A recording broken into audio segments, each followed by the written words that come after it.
चल भाई, इतिहास चालू होता है तुम्हारा। चैप्टर 4 के क्वेश्चन, कौन सी चैप्टर चल रहा है भाई? क्वेश्चन देखो भाई, अपना 4th इतिहास भाई, हमारा इतिहास ये बदल लेगा सरकार। राइट है भाई, आपका 4th क्वेश्चन है पहला। सूत्र पिटक के अनुसार मृत्यु के पश्चात शरीर के तत्व कहाँ मिल जाते हैं? क्वेश्चन है आपका, सूत्र पिटक के अनुसार, सूत्र पिटक के अनुसार मृत्यु के पश्चात शरीर के तत्व कहाँ मिल जाते हैं? ठीक है भैया, सूत्र पिटक के अनुसार मरने के पश्चात, मृत्यु होने के पश्चात शरीर के तत्व कहाँ मिल जाते हैं? तो सुनिए भाई, सूत्र पिटक के अनुसार मरने के पश्चात, सूत्र पिटक के अनुसार मरने के पश्चात शरीर के तत्व, मिट्टी का अंश मिट्टी में मिल जाता है, श्वास का अंश वायु में मिल जाता है, जल का अंश जल में मिल जाता है, और भाई मेरे आग का, गर्मी का अंश आग में मिल जाता है। इस प्रकार से इंद्रियां विलीन हो जाती है। ठीक है, सूत्र पिटक के अनुसार मृत्यु के पश्चात शरीर के तत्व कहाँ मिल जाते हैं? तो सूत्र पिटक के अनुसार मृत्यु के पश्चात शरीर के तत्व, मिट्टी का अंश मिट्टी में, श्वास का अंश वायु में, जल का अंश जल में, और भाई गर्मी का अंश आग में मिल जाता है। इस प्रकार से इंद्रियां विलीन हो जाती है। अगला क्वेश्चन क्या था? अगला क्वेश्चन था, महापात्र किसे कहा जाता है? महापात्र पद किसे कहते हैं? महापात्र पद किसे कहा जाता है? तो भैया, गौतम बुद्ध के जमाने में, गौतम बुद्ध के जमाने में राजा की सहायता के लिए कुछ लोग कार्य करते थे।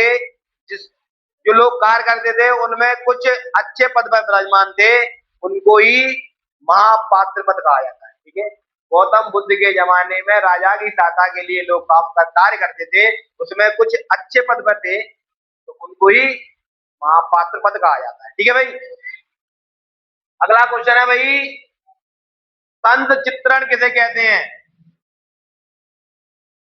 संत चित्रण किसे कहते हैं? संत चित्रण किसे कहा जाता है? तो भैया, संत चित्रण किसी नेता या किसी पॉलिटिकल की जवानी नहीं है, जवान नहीं है, या लड़के की कुछ जवानी नहीं है। संत चित्रण एक साधारण मनुष्य अपना सब कुछ त्याग कर साधारण सिंपल शरीर धारण कर लेता है, उसको संत चित्रण कहा जाता है। जो भैया मोह माया से अपने किसी से संबंध ना रखता हो, उसको ही संत चित्रण कहा जाता है। संत किसे कहा? संत महात्मा, भाई मोह माया से दूर रहते हैं, संत महात्मा कहते हैं। ठीक है, अगला क्वेश्चन है कि भाई बताइएगा, बुद्ध के संदेश कहाँ कहाँ फैले हुए थे?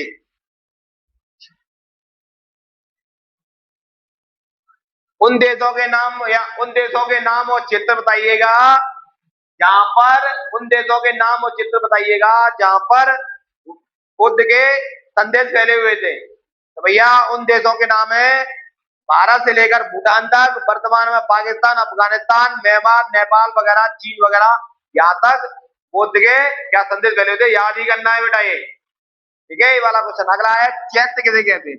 ये अच्छा क्वेश्चन। अगला क्वेश्चन है, चैत्य किसे कहते हैं?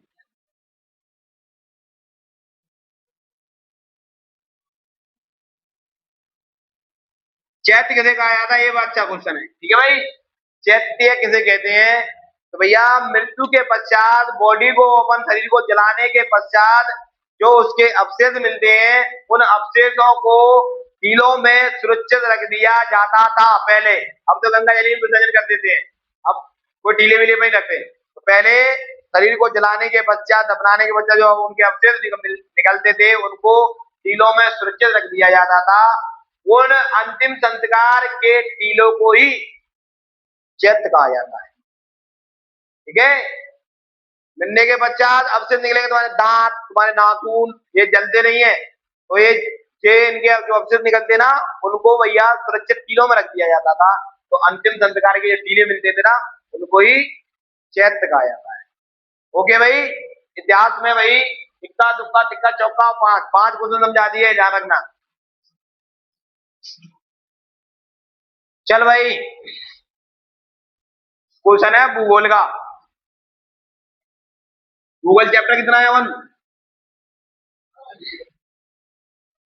तीसरा, चौथा, पांचवा?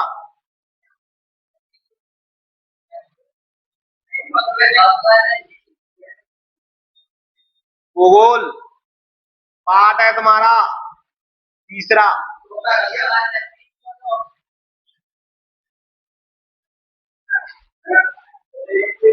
इतनी मार दूंगा तेरी तुम्हारी पागल लड़की।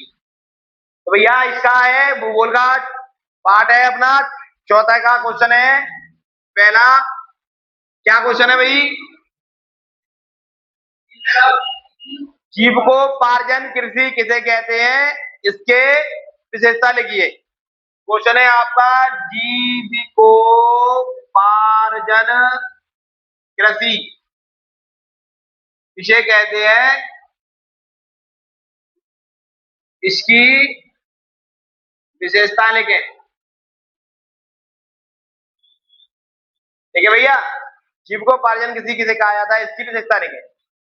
तो भैया जीविकोपार्जन कृषि ग्रामीण क्षेत्र के लोग या किसान अपने जीवन यापन के लिए, अपनी परिवार की आर्थिक स्थिति के लिए जो फसल उत्पन्न करते हैं उसको जीवन पार्जन कृषि कहा जाता है।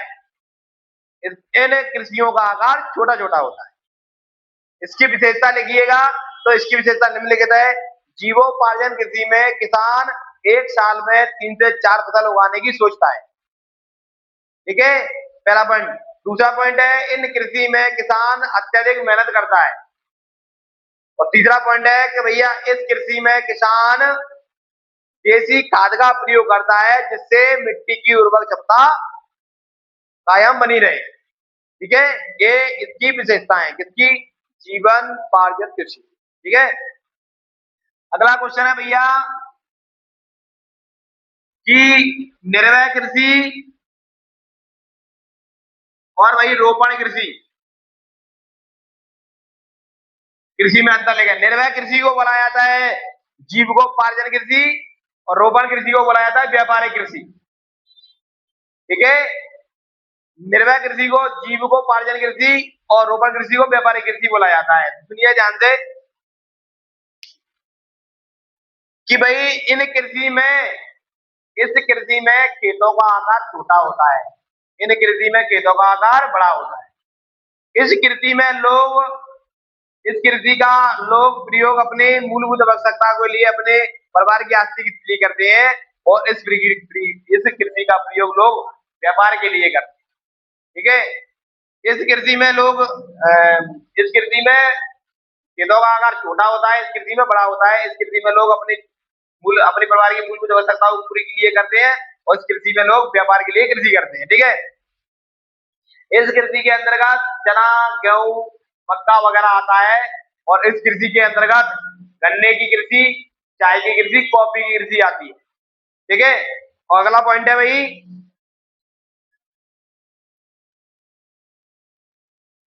हाँ, इस कृषि का प्रयोग पिछड़े देश करते हैं। इस कृषि का प्रयोग जो गरीब देश के लोग होते हैं वे करते हैं, और इस कृषि का प्रयोग अच्छी क्वालिटी के बड़े बड़े देश के लोग होते हैं, जो अमीर देश होते हैं, वे इस कृषि का प्रयोग करते हैं। ठीक है भाई, तो 2 ही क्वेश्चन है भूगोल में, 2 क्वेश्चन याद करके निकाल।